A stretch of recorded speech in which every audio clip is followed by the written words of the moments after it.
Hello, welcome to Mr. Paul's Pantry. I'm Mr. Paul, and if you're new here, a very warm welcome. If you're a returning visitor, it's nice to see you all back again. Now, today's recipe video is not really a recipe, it's not a dish. It's been requested a lot of times. It's used at Christmas time, but you can use it any time of the year. It's for stuffing. I'm doing two stuffings for you. The usual standard sage and onion stuffing, which everybody seems to like, but certainly a lot better than you buy in a box. And the other one is a celery, apricot and walnut stuffing, which I've used now since probably about 1963 or 4. And it's a very, very tasty recipe. Use it in any bird. You can cook it in a dish. You can make stuffing balls out of it. It really is nice. So I'm going to finish my tea, tidy up the kitchen a little bit because I've been doing a bit of work on my meal for this evening, and I'll get on with it. Okay? I'll see you in a bit.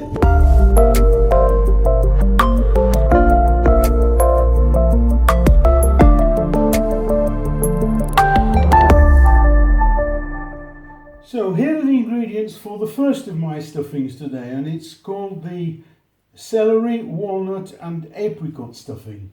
Don't worry about the quantities, they will be underneath the video, they will be on my website, and they will also be on the screen as I'm using them during the video. So what we need for this are some walnuts, some celery, some dried apricots ready to eat. They're soft, they don't need soaking. Some salted butter, onion, white breadcrumbs, some fresh parsley, salt and pepper. I'll go through them again for you. We've got salted butter, white breadcrumbs, ready to eat dried apricots, onion, walnuts, celery, fresh parsley, salt and pepper. Okay, let's do it. I'm going to pop in the onions, and I use one large onion here,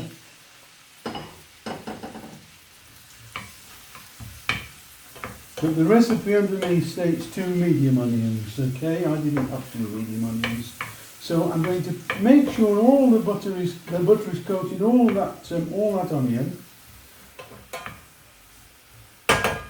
I'm going to turn the heat down to medium because I don't want to brown these onions, and I'm going to put the lid on and I'm going to cook those. They'll take about 5 minutes. Okay, so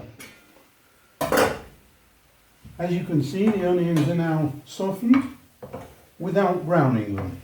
If you put the lid on, you shouldn't have any problem, but if you do find them browning around the edges when we don't want them browning, just put a tablespoonful of water in there and that will stop them browning. But it's always best to put the lid on. That holds the steam in and stops them from browning. So there we are. Now what we're going to add next, we're going to add the celery, the walnuts and the apricots.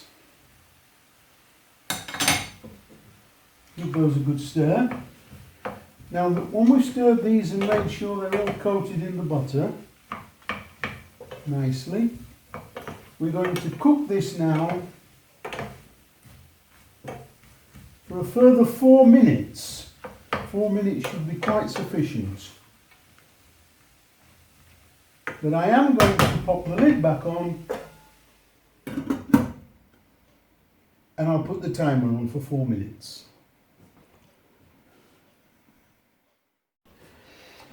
So, when the 4 minutes was up, I turned the gas off and I've let it now cool down.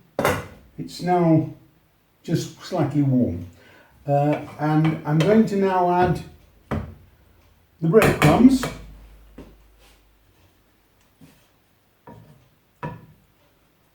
And I have to stress here, the breadcrumbs must be fresh breadcrumbs, not dried. It doesn't work with dried. You finish up with something like Paxo out of a packet if you use dried.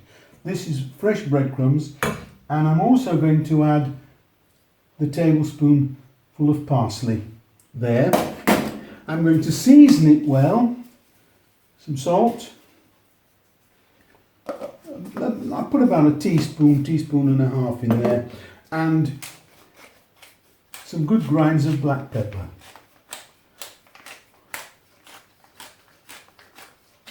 A good rule of thumb when you're using a grinder, about 10 twists of that is about a teaspoon.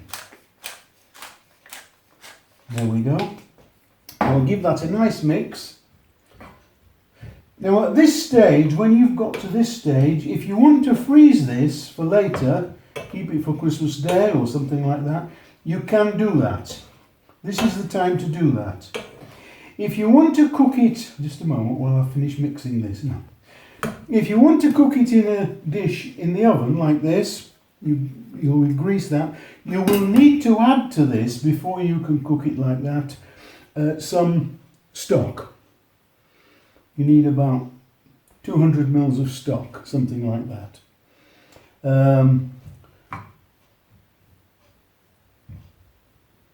If you want to make stuffing balls out of it, you'll still need to add the stock, okay? But if you're using it to stuff a bird, etc., just use it as it is. Don't make it a wet stuffing. Just use it as it is, okay? And that will make the most delightful stuffing for any poultry that you're going to have for your lunch.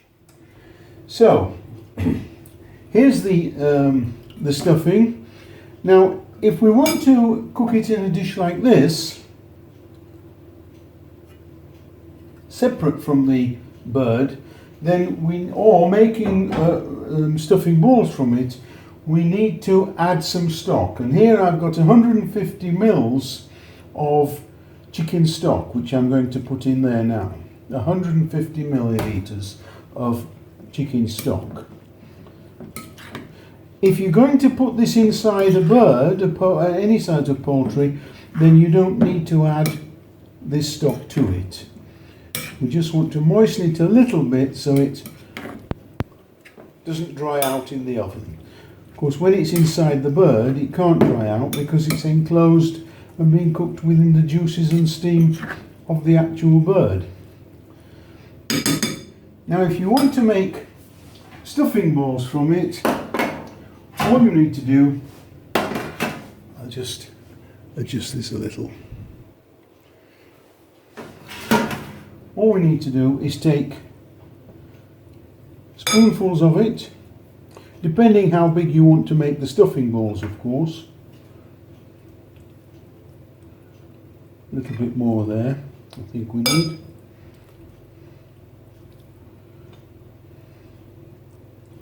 And pop them on a baking tray like this. I think that's probably a better size. I'll just resize that one a little bit. There we are. So if you want to make stuffing balls, that's how you do that. Because we've moistened it, of course, it will hold together. Now, when we cook those, we just need to drizzle a little oil on there just to stop them sticking and pop those in the oven. Okay? I'll leave that to one side. Just wipe my hands. Now, if we want to cook it into one of these dishes like this, we need to first of all grease the dish, okay? So I'll just get a little butter from there.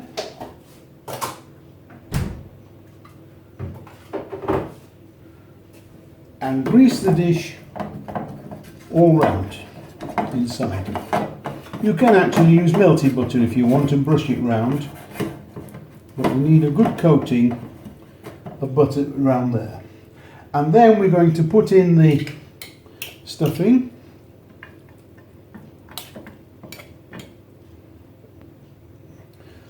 So then my hands have got the butter on and it's sliding the ball's sliding out of it. There we are. So we just need to distribute that evenly into the dish, so we've got a nice even surface. Don't press it down too hard, we don't want a big solid clump in the bottom. And then what we're going to do is we're going to put some more butter, sprinkle around the top of the stuffing like this. Some little knobs of butter that I've cut. That's going to add to the flavour and it'll brown the top as well. Now that's going to go into the oven, which is set at 180 centigrade, and it'll take about 30 minutes or until it's nice and crunchy and brown on top. Okay, I'll pop that in the oven and I'll see you soon. So here we are. This is the one from the oven. Nice crispy bits on top when I took it out. And these are the stuffing balls I did on the tray. Now the stuffing balls took 15 minutes at 180 degrees centigrade, and in the tray it took 30 minutes at 180. So if you want to do it like that, or if you want to put it inside a bird of any kind, don't put the stock in it like I did, just use it as it comes. So that's it for that one. We'll get on with the sage and onion one. These are the ingredients for the sage and onion stuffing. A lot simpler, very, very easy. We've got one large onion. The ingredients will be underneath the video. One large onion, some soft white breadcrumbs, and again, it's very important we use fresh breadcrumbs here, don't use dried ones, okay? This is just ordinary white bread. I've put it in the food processor just for a couple of seconds. And some sage leaves. Now, if in the summertime when the sage is in bloom, as it were, I can use 10 large sage leaves. I've had to get 20 small ones here because it's the winter time and it's not in full bloom. So it's onion, breadcrumbs, and sage with some salt and pepper. So I've got the pan hot. I've put in some butter here. Now, you can use oil or butter or whatever you want, okay?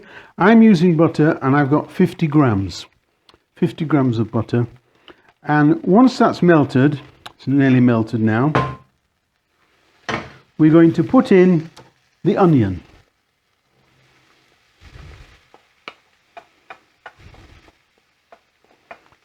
There we go. Stir that round, make sure it's coated with the butter, and we're going to do exactly as we did with the other stuffing.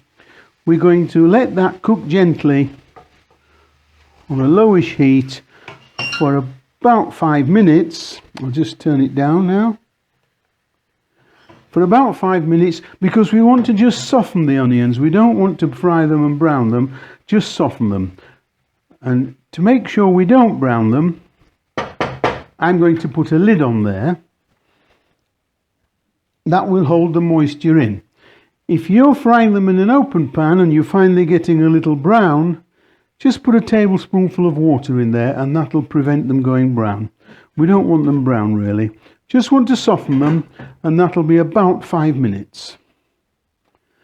So, the 5 minutes is up now, and I think they're soft enough. They're looking very, very nice.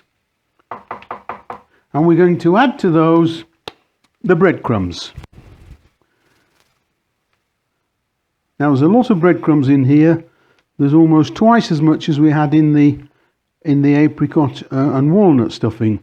So be very, very careful when you're stirring it round. Just gently mix it together.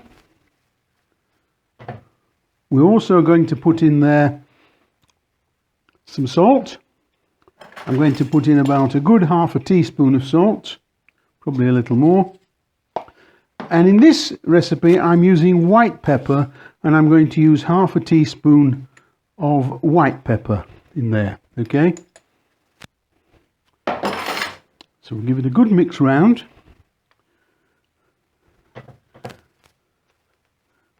Make sure the pepper and the salt is distributed. And then I'm going to put in the sage. I've chopped the sage as fine as I could. If you're going to use this for a bird, like I said with the other stuffing, you won't need to add anything to it.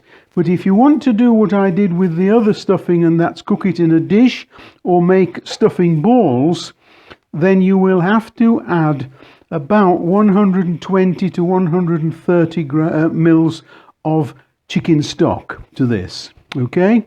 Some people add an egg to it. I don't like doing that. It's quite all right as it is. Will hold together, as I showed you with there was no egg in the other stuffing. So there we are. It's smelling absolutely delightful. I can turn the heat off now, and I'll just let that cool down. When it's cold, I can put it in the fridge, or I can freeze it. I can do what I like with it, and then it's all ready either to stuff the bird on Christmas Day with, or do exactly as I did before. You can make stuffing balls with it like I did with the other stuffing, or you can cook it in the dish like I did before with the other stuffing, nice and crispy on top. You can do exactly what you want, but don't forget, if you want to use it for a bird, use it as it is. If you want to make stuffing balls or cook it in a dish separately, you need to add some chicken stock to it. Okay? Well, that's it for today. There's the sage and onion stuffing. There's the other stuffing I made with the apricots and walnuts and celery, both in the meatball and cooked in the dish. So, if you haven't subscribed, go down below, find the red button, click subscribe, and a little bell will appear, and YouTube will tell you every time I put up a new video.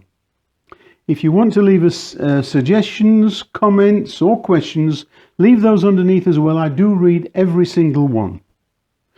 Well, it's Mr. Paul saying bye for now, and I'll see you next time. Bye!